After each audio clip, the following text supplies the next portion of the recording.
Hello friends, welcome back to day 2 of our 30 days Excel course. आज का topic है Excel interface और ribbon.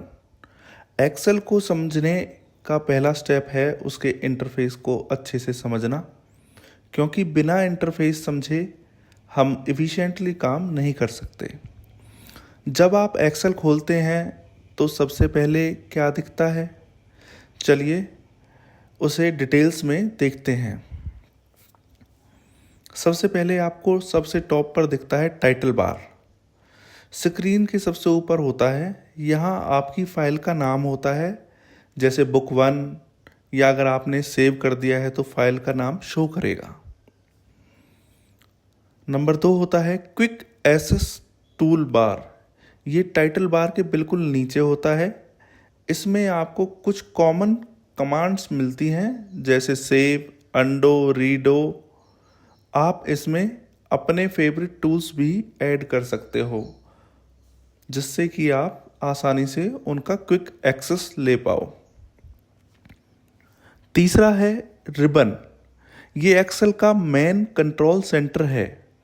Ribbon में आपको मल्टीपल टैब्स मिलते हैं, जैसे होम के अंदर आपको सब टैब्स मिलेंगे, formatting, clipboard, font, alignment, number formatting वगैरह के लिए। Insert tab, tables, charts, pictures create करने के लिए। Page layout tab, print setting और पेज डिज़ाइन करने के लिए। फॉर्मूलाज टैब, एक्सेल के फॉर्मूलाज और फंक्शंस एक्सेस करने के लिए। Data tab, data import export, sorting, filtering, validation करने के लिए। रिव्यू, स्पेलिंग चेक और कमेंट्स करने के लिए। व्यू, जूम, ग्रिडलाइंस कंट्रोल करने के लिए। इसके बाद नंबर 4 पे आपको मिल जाता है नेम बॉक्स। नेम बॉक्स में फॉर्मूला बार के लेफ्ट साइड में होता है।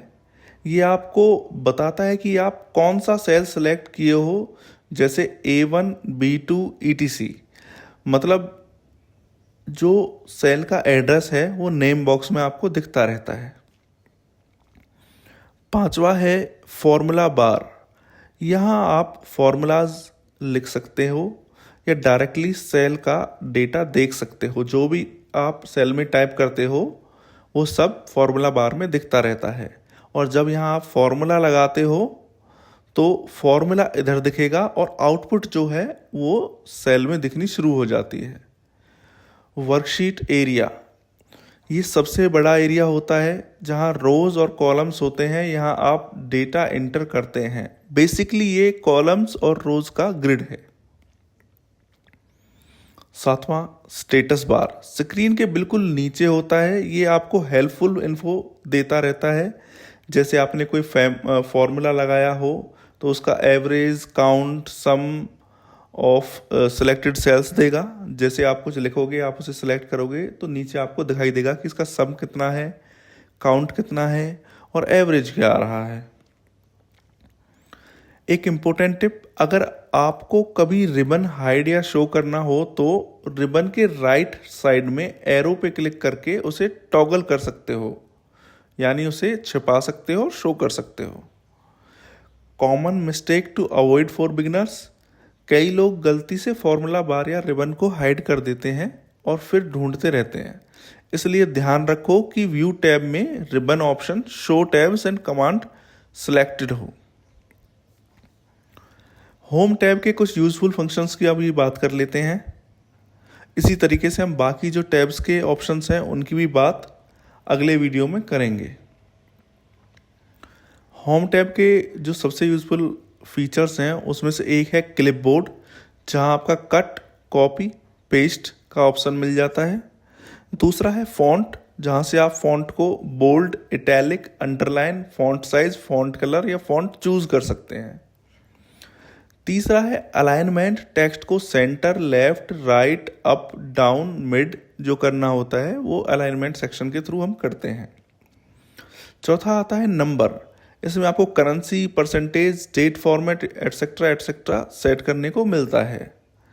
5वां है स्टाइल, ये कंडीशनल फॉर्मेटिंग, टेबल स्टाइल्स और किस तरीके से आप अपनी टेबल को एक विशेष कंडीशन में फॉर्मेट कर सकते हैं, अपने जो सेल स्टाइल है वो चूज कर सकते हैं, ये सब आपको यहाँ पर मिलता है।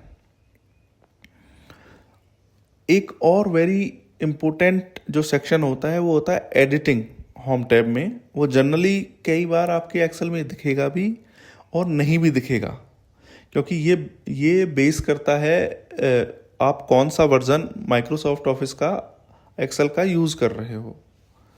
और इसके बाद आपको एक टैब और मिलता है एडिंस का। एडिंस मीन्स जैसे आजकल कोई हम AI जनरेटर इधर लगा सकते हैं, एडिंस पर क्लिक करके को पायलट, चैट GPT एटसेट्रा एडिंस इधर हम अपना ले सकते हैं। तो बेसिकली आज आपने क्या सीखा, what you learn today is Excel interface का हर पार्ट का काम, रिबन टैब का basic introduction, quick formatting home tab से कैसे करें, और कल के सेशन में हम सीखेंगे डेटा एंट्री और बेसिक फॉर्मेटिंग, जो हर एक्सेल यूज़र के लिए ज़रूरी स्किल है। See you in day 3। Stay excited दोस्तों।